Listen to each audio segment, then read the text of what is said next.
निधि, आपके बोलते बोलते एक और बड़ी खबर आ रही, बता दें रिया के वकील ने जो दलील दी है कोर्ट के अंदर, जो बहस हो रही है उनकी जमानत पर, उन्होंने कहा कि रिया की कस्टडी गैर कानूनी है। रिया को जेल में रखना गलत है, ये रिया के वकील कह रहे हैं। रिया के वकील दलील दे रहे हैं कि रिया को तुरंत जमानत दी जानी चाहिए, रिया को जेल से फौरन बाहर किया जाना चाहिए। सतीश मान शिंदे की दलील है, कोर्ट के अंदर दे रहे हैं, सेशंस कोर्ट में सतीश मान शिंदे पैरवी कर रहे हैं। निधि जरा बताइए क्या कह रहे हैं सतीश मान शिंदे, रिया के वकील?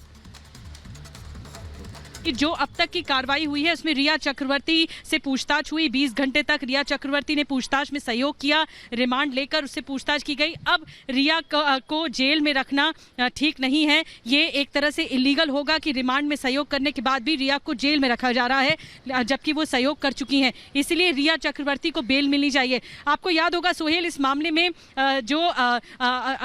जो दूसरे बाकी लोग थे उनको बेल मिल गई थी, जिसमें कैजान इब्राहिम और अब्बास लखानी, करण अरोड़ा जैसे लोगों को, जो ड्रग पेडलर्स थे, उनको बेल मिल गई थी। तो ये दलीलों में रखा गया है सतीश मान शिंदे की तरफ से कि जब पूछताछ में सहयोग किया गया तो बहुत दिन तक आप जेल में रखकर क्या हासिल कर लेंगे रिया चक्रवर्ती को। अब ये देखना है कि क्या रिया चक्रवर्ती को बेल मिलती है या फिर बायकुला जेल में ही रहना पड़ता है। सोहेल, बड़ी बात ये। जी जी जी जी जी प्रदीप जरा बताइए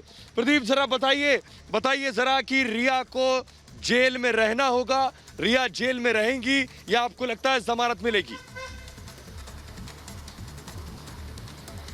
सोहेल, मेरे हिसाब से रिया चक्रवर्ती की जो जमानत याचिका है उसके खारिज होने के ज़्यादा चांसेस हैं, क्योंकि जो सेक्शंस रिया पे लगाए गए सोहेल, जो मल्टीपल सेक्शंस रिया के अंदर लगाए गए हैं, सिर्फ 24 घंटे का ही समय हुआ है। और जो एनसीबी का मेन दलील ये है कि उनको रिया और शोविक के साथ को जेल में रखना ज़रूरी है, वरना एविडेंस जो है वो डिस्ट्रॉय हो सकते हैं। क्योंकि वो 15 से 20 नाम सोहेल जो बॉलीवुड के हैं, जो इनके पास एनसीबी के पास है, जिनको समन जारी होगा, वो समन का लॉजिक तभी होगा जब रिया और शोविक जेल में होंगे। तो सोहेल, अभी तक जो मैंने आपको बताया सब सही हुआ है। इस पे भी मैं आपको कह रहा हूं कि जमानत याचिका खारिज होने के ज्यादा चांस है। सोहेल जी, सुचरिता हमारे साथ लगातार बनी हुई है। सुचरिता, जरा बताइए, जमानत अगर अर्जी खारिज होती है तो देश ये जानना चाहता है, जो एक टक रिपब्लिक भारत देख रहा है सुशांत को इंसाफ के लिए, ये बताइए कि फिर लंबे वक्त तक इसी जेल में, भायखला जेल में रहना होगा?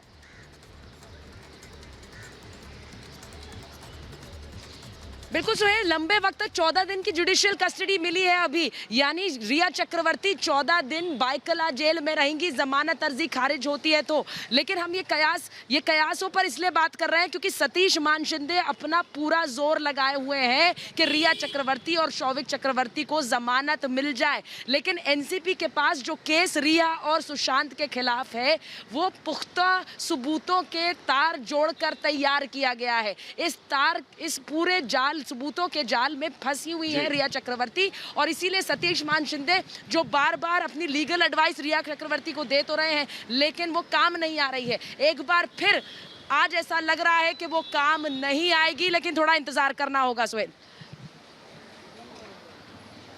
जी, श्वेता लगातार हमारे साथ बनी हुई है, विकास भी हमारे साथ बने। विकास, अगर जल्दी से आप बताएं विकास कि रिया को जमानत अगर नहीं मिलती है, रिया को अगर जमानत नहीं मिलती है तो वो जेल में रहेंगी, और इससे पहले निचली अदालत उनकी जमानत अर्जी खारिज कर चुकी है।